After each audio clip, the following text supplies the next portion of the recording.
রাজি ভালো আছি না রাজি ভালো আছি দিন পর্যন্ত ভালো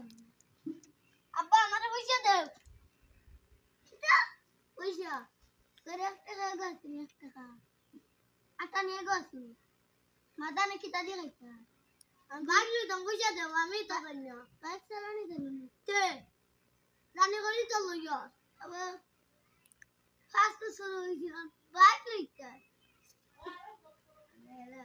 বাইক লইতা পয়সা তো আনিয়া দিছিলাম ওই বিজুকে কামাই করি খানা হইছে নি ইতা কি তো হচ্ছো মা বলে আমি খাওয়াই দিছে এটা খাই খাইতে একটু দেও লইয়া আমি কি তা জানি আমার পয়সা লাগবে বাইক কি তা জানিস না বাইক কি তা জানিস না লালা তার জানিস না